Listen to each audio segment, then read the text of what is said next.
ज्ञानवापी मामले के बाद दो जगह हिंसा देखने को मिली, हल्द्वानी और बरेली में। बरेली में जिस तरह से मौलाना तौकीर रजा ने तमाम लोगों को भड़काने की कोशिश की, क्या वाकई देश में अब यही चलेगा? तमाम सवालों पर जवाब लेने के लिए हम लोगों के पास पहुंचे। बरेली में जो हुआ, हल्द्वानी में जो हुआ, वो ज्ञानवापी का गुस्सा था? नहीं, ज्ञानवापी का गुस्सा कतई नहीं था। ये तो वहाँ पर जो हल्द्वानी में हुआ, वहाँ पर सैकड़ों साल से मस्जिद बनी थी, मदरसे थे और तमाम लोगों के आवाज़ थे। इससे पहले भी जब कहा था सरकार ने, हल्द्वानी की सरकार ने, तो वहाँ पर लोग न्यायपालिका में गए, वहाँ से स्टे मिला रुकने के लिए। अगर इससे पहले भी सरकारें थी ना, तो जब आप किसी के साथ जुर्म जास्ती करेंगे तो फिर कहीं तो बोलना ही पड़ेगा ना, बिना बोले तो काम चलेगा नहीं। तो आप कितना जुल्म करेंगे? आखिर एक सीमा होती है, सरहद होती है जुल्म की, कि आप एक तरफा कब तक फैसला करेंगे? हम लोग भी तो यहाँ के मालिया दूसरी आबादी है, लेकिन दूसरी आबादी का मतलब ये नहीं जितना हिंदुस्तान आपका उतना मेरा भी है। लेकिन आप बदले की भावना की कार्रवाई कब तक करेंगे? जहाँ तक आप मौलाना तौकीर रजा की बात कर रहे हैं, तो उन्होंने बुलाई थी मीटिंग, लेकिन वहाँ भड़काने की जो आप कह रहे हैं, तो भड़काने कोई मामले नहीं है। हिंसा हुई, वहाँ भी पथरा हुआ हुई। जब आप हमारे साथ जुल्म करो, कब तक चुप रहेंगे? नहीं चुप रहेंगे, आप बिल्कुल कतई नहीं चुप रहेंगे। अगर आप इस तरीके, भाई आपके ऊपर हम भरोसा करते हैं, आप न्यायपालिका सबके लिए है, जो न्यायपालिका की जिम्मेदारी बनती है। जब न्यायपालिका अपनी जिम्मेदारी से हट जाएगी तो फिर क्या होगा? अभी आप जहाँ का नाम ले रहे हैं, ज्ञानवापी की बात कर रहे हैं, एक दिन रह जाता है जिला जज का रिटायरमेंट, एक दिन पहले उसका फैसला दे दिया जाता है, जबकि उसमें एक सप्ताह समय था, लेकिन नहीं ऐसा किया गया। तो आप हम कब तक बर्दाश्त करेंगे? आखिर हम भी तो यहाँ के बासिंदे हैं, हम कहीं दूसरी जगह तो है नहीं है। तो हमारे साथ जब तक इंसाफ चाहिए, इंसाफ क्यों नहीं होगा? इंसाफ नहीं होगा तो हल्द्वानी जैसी घटना, बरेली जैसी घटना होगी। देखिए, बरेली घटना और हल्द्वानी घटना के जिम्मेदार सबसे पहले प्रशासन है, एसडीएम है, डीएम है और ये गवर्नमेंट है। जब पहला ईंटा रखा गया तब आप कहाँ थे? जब पहली दीवार बनाई गई तब आप कहाँ थे? जब मंदिर बन जाता है, मस्जिद बन जाता है, झोपड़पट्टी बन जाता है, तब आप आते हैं अपना बुलडोज़र लेके। ये गलत है। आपको पहले ही दिन कार्रवाई करना चाहिए था। जब वो बन जाता है, लोग उसमें पूजा करने लगते हैं, नमाज पढ़ने लगते हैं, घर में रहने लगता है लोग, तब आते हैं आप अपने बुलडोज़र जब इलेक्शन होता है, वरना आपकी बुलडोज़र बैठ जाती है। तो गलत है ना। हम लोग हिंदुस्तान में रह रहे हैं, हिंदू मुस्लिम सिख ईसाई सब भाई भाई हैं, प्यार से रहते हैं, और दंगा देश को पीछे छोड़ देता है। कोई भी ऐसे अगर पॉलिटिकल पार्टी होगी जो धर्म की आड़ लेकर राजनीति करेगी, वो गलत है। दंगा कौन कर रहा है? बरेली में क्या हुआ? देखिए, ये सरकार की जिम्मेदारी थी, पहले से चुस्त दुरुस्त व्यवस्था रखनी चाहिए। सरकार यहाँ फेल है एक तरह से। सरकार की नैतिक जिम्मेदारी होती है, और एलआईयू के इंटेलिजेंस और कौन कौन से संस्थाएं हैं, ये क्या कर रही थी? एलआईयू और इंटेलिजेंस उत्तर प्रदेश सरकार या भारत सरकार की क्या कर रही थी? उनको देखना चाहिए था कि ऐसा माहौल बन रहा तो तत्काल वहाँ जो है घेराबंदी करके उस पर रोक लगाना चाहिए था। और जो आप बता रहे हैं ज्ञानवापी का मामला अलग है, ज्ञानवापी से और ये बरेली की घटना और हल्द्वानी की घटना एकदम अलग है। आप उससे क्यों जोड़ते हैं? ज्ञानवापी जो है औरंगजेब ने शायद ऊपर का तोड़वा के जो है मस्जिद का रूप दे दिया था। जो ये एसआई का सर्वे रिपोर्ट आया है, उसके माध्यम से लोग जो है वहाँ वो कर रहे हैं। लेकिन सरकार की नैतिक जिम्मेदारी है कि वो देखे। हम नहीं मानेंगे कोर्ट का जो फैसला, उसको नहीं मान रहे, तभी तो विरोध हुआ। कौन कहता कि कोर्ट का फैसला नहीं मानेंगे? कोर्ट का फैसला पूरा भारतवर्ष मानता है, हिंदुस्तानी मानते हैं। कौन कहता कि नहीं मानते? मानते हैं, सारे लोग मानते हैं। कोर्ट को भी सख्त निर्देश देना चाहिए, सख्त निर्णय देना चाहिए। जैसे चंडीगढ़ में हुआ, तो चंडीगढ़ में तत्काल वहाँ के जो महापौर का चुनाव था कैंसिल कर देना चाहिए था। लेकिन कोर्ट भी पता नहीं क्या है उसको ढील देती है, और कभी कभी कहते हैं फैसला सुरक्षित रख दिया गया। क्या मजबूरी है फैसला सुरक्षित रखने का? जब फैसला लिख दिया गया तो सुरक्षित करने का क्या सवाल है? एक दिन या 2 दिन के बाद फैसला सुना दीजिए। तो कोर्ट को भी सख्त निर्णय लेना पड़ेगा। बरेली हिंसा किस तरह से देखिए, अभी 22 तारीख को मंदिर कंप्लीट हो गया है। शिक्षा, रोजगार, स्वास्थ्य, नौकरियां, महंगाई, सुरक्षा पे तो बात करनी नहीं थी। मंदिर के उद्घाटन का इंतजार हो रहा था। नहीं तो जो मणिपुर में आग लगी थी, अगर ये बीच में मंदिर वाला मसला ना पड़ा होता उद्घाटन का, तो दंगे की शुरुआतें वहीं से लिख दी जाती।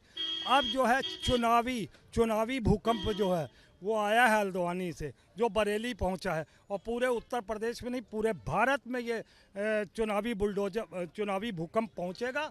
क्योंकि मैंने आपको बताया ना, ये मूलभूत सुविधाओं से दूर हैं। ये हिंदू मुस्लिम कराएंगे, सनातन कराएंगे, हिंदू खतरे में कराएंगे, छोटे बड़े को, बड़े छोटे को, जातियों को लड़ा कर सत्ता में आएंगे।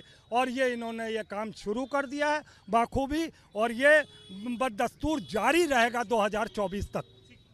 कौन लड़ा रहा है? किसको लड़ा रहा है? भैया लड़ा कोई किसी को नहीं रहा है, लड़ा कोई किसी को नहीं रहा, बस मानसिक सोच है लोगों की।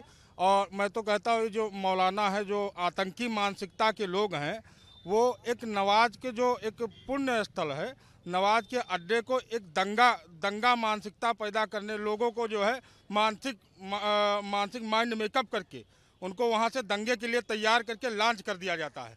ठीक है, उसी की कार्यवाही है। और मैं तो कहता हूँ इस तरीके के लोग जो मानसिकता है उनके ऊपर निगरानी रखी जाए और ऐसा कुछ होने वाला हो, क्योंकि ये जो मीटिंगें होती हैं ये गुप्त होती हैं, गुप्त रूप से होती हैं। मुसलमान सीधे साधे हैं, जैसे आतंकी माइंड मेकअप करके तैयार करके वहाँ जो है मानव बम बना के भेज दिए जाते हैं, वैसे ही उनको जो है लालच प्रलोभन और धर्म का वो दिखा के इनको भड़का के दंगे के लिए लॉन्च कर दिया जाता है। इसमें कोई किसी, अब ये बताइए, सरकार की ज़मीन, रेलवे की ज़मीन थी, किसी कौन सा धर्म कहता है किसी दूसरे के किसी सरकार मतलब ज़मीन में आप और उनके मुस्लिम धर्म, जो मुस्लिम धर्म के गुरु हैं वो भी कहते हैं कि गैर जो विवादित ज़मीनें हैं और उसके बाद दूसरे की ज़मीनों पर मस्जिद बना के वहाँ नमाज अदा करना गलत माना जाता है। लेकिन आज उसी पर नमाज अदा कर रहे हैं। आज सरकार ने अपनी, रेलवे ने अपनी ज़मीन मांगी और कोर्ट द्वारा जो है वो भी हुआ, तो उसके बाद विवाद कैसा? ये लोग क्यों दंगे की राह अपना रहे हैं? क्यों दंगा हो रहा है? नहीं, दंगा देखिए, कुछ जो विपक्ष के लोग हैं जब से सत्ता से बाहर हुए हैं तब से उनको लग रहा है जो देश में अमन चैन बना हुआ है, योगी सरकार, मोदी सरकार ने, और उत्तराखंड में जो पुष्कर सिंह धामी की सरकार है, जो दंगा मुक्त प्रदेश का लेकर, दंगा मुक्त देश का लेकर जो भाजपा मिशन चल रही है उसको खाली खंडित करने के लिए, क्योंकि 2024 का चुनाव आ गया है, विपक्ष के पास कोई मुद्दा नहीं रह गया है, जनता के बीच में जाते नहीं, अपनी आवाज़ उठाते नहीं, कार्यकर्ताओं की कमी है। तो इस तरीके के पहले भी आपने देखा होगा CA/NRC का जब आंदोलन हो रहा था, या किसान जो हमारे देश का मासूम बेजुबान था, उसको भी विपक्ष ने भड़काने का काम किया, उसको उत्तेजित कर दिया, इतना उत्तेजित कर दिया कि दिल्ली पे जाकर लाल किले पर हमला कर दिया, हम लाल किले को कब्जे में ले लिया, जिससे देश में कितना नुकसान हुआ। इस तरीके का काम जो विपक्ष के लोग जो है पुशअप करने का काम करते हैं, इनके पीछे एक साजिश होती है, साजिश के तहत ये काम करते नहीं तो इतना अल्पसंख्यक समुदाय इतना भय वो जो होता उग्र नहीं होता जिस तरीके से अब देखने को मिल रहा है। लोअर कोर्ट के बाद session court, high court, supreme court, तमाम कोर्टें हैं, आखिर पथराव क्यों? पथराव भाई, आपके मान लिया चाहे लोअर हो, सेशन हो या हाई कोर्ट हो, जब इससे पहले भी ये महाराज जी कह रहे हैं कि वहाँ पर रेलवे की ज़मीन है, 500 साल से वहाँ लोग अपने डॉक्यूमेंट दिखा रहे हैं, समझ रहे हैं?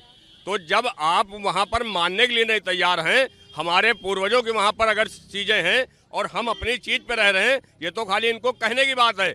लेकिन हम न्यायपालिका पे पूरा भरोसा करते हैं। हम तो कह रहे हैं संविधान, देश जो है संविधान चलेगा, लेकिन संविधान दोनों तरफ से लागू होता है, एक तरफ से नहीं लागू होता है। अगर जितनी आस्था आपको संविधान पे है उतनी मुझे भी है, लेकिन मेरे साथ अगर आज देश के अंदर जो मुसलमानों के साथ बदले की भावना से कार्रवाई होती है, इस पर आवाज़ उठानी पड़ेगी। आप इंसाफ करिए, अगर आप किसी जिम्मेदारी के पद पर बैठे हैं तो आपकी जिम्मेदारी बनती है आप दोनों पक्षों को इंसाफ दीजिए। लेकिन आप जब एक तरफा हो जाएंगे तो फिर मुझे, मेरी जिम्मेदारी है, मेरी मजबूरी है कि मुझे आवाज़ उठानी पड़ेगी। संविधान की रक्षा पेट्रोल बम हाथ में लेके नहीं हो सकती। आप ये बताइए, जिस तरह से बरेली में हुआ, हल्द्वानी में हुआ, क्या वाकई कोई किसी को भड़काने की कोशिश कर रहा है? चुनाव से पहले लोगों को बांटने की कोशिश? चुनाव को लेके वैसा कोई बात नहीं है, ये अपने में गुमराह लोग कर रहे हैं। चुनाव से लेके कोई ऐसी बात नहीं, ये अपनी अपनी सोच है। हाँ, चुनाव को लेके नहीं बता रहे हैं, इनके सवाल का जवाब दे रहा हूँ। ठीक है, 1950 में हमारा देश आज़ाद हुआ था। ये 500 साल पहले जो है समझो ब्रिटिश शासन और मुगलों की बात कर रहे हैं, उस समय के कागज लेकर दिखा रहे हैं। ठीक है, जमींदारी विध्वंस अधिनियम लागू हुआ था। ठीक है, उसमें सरकारी ज़मीनें चिन्हित के, सरकारी ज़मीनें भी चिन्हित हुई थी, शायद इनको मालूम नहीं है। और जमींदारी विध्वंस अधिनियम के बाद जो ज़मीनें जमींदारों से ली गई थी वो सभी को बांटी गई थी और सभी धर्म के लोगों को बराबर मस्जिद के लिए भी दी गई थी। आप उस सरकारी ज़मीन में मस्जिद क्यों बनाए? भाई कांग्रेस के आप दामाद रहे, आपको कांग्रेस ने दे दिया मस्जिद बनाने के लिए, आप उस पर सरकारी ज़मीन पर मस्जिद बना के बैठे हैं, तो कोई मतलब सरकार कोई आवाज़ें नहीं उठाई। बहुत सारे मुसलमान भाजपा में भी हैं। किसी दल को लेकर जो है लगातार आरोप लगता है कि बांटने की कोशिश कर रहा है। कौन है वो दल? भाई सीधे सीधे जिम्मेदारी बनती है। अभी जैसे कह रहे भाजपा, उसमें कांग्रेस के दमाद मुसलमान, मैं तो कह रहा हूँ आज की तारीख में आप लिस्टेड कर लीजिए, भारतीय जनता पार्टी से ज़्यादा मुस्लिम दमाद किसी पार्टी में है ही नहीं। पहले उनके खिलाफ आप करिए ना, क्यों नहीं कर रहे उनके खिलाफ कार्रवाई? भारतीय जनता पार्टी से ज़्यादा कोई मुस्लिम, आडवाणी जैसे, मुरली मनोहर जोशी जैसे तमाम लिस्टेड कर लिए, कितने दमाद हैं। लेकिन आप पहले उनको तो टारगेट करिए ना, उनको नहीं टारगेट करेंगे, दमाद तो बना लेंगे। लेकिन मुसलमानों से बड़ी नफरत है, लेकिन दमाद बनाने में कोई नफरत नहीं होगी।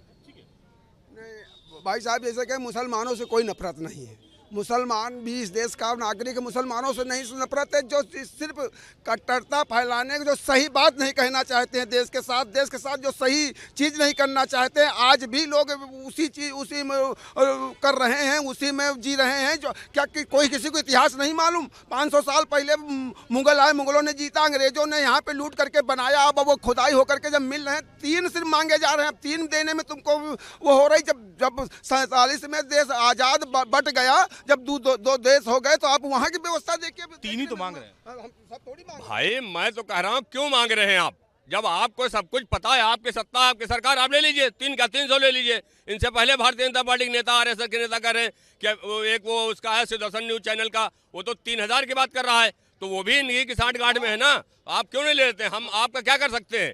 कहते हैं माझी तेरी कश्ती के तलबगार बहुत हैं, माझी तेरी कश्ती के तलबगार बहुत हैं, इस पार कम उस पार बहुत हैं, और जिस शहर में खोली है तूने शीशे की दुकान, उस शहर में पत्थर के खरीदार बहुत हैं।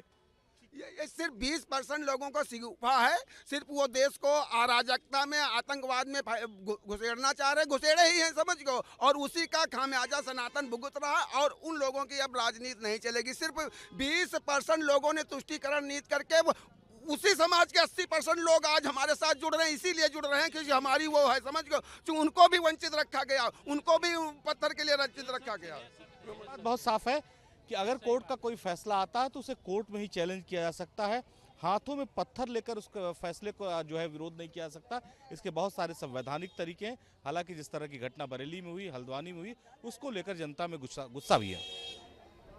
लखनऊ से उड़न दीपक राणा के साथ निखिल शर्मा, न्यूज़ स्टेट उत्तर प्रदेश।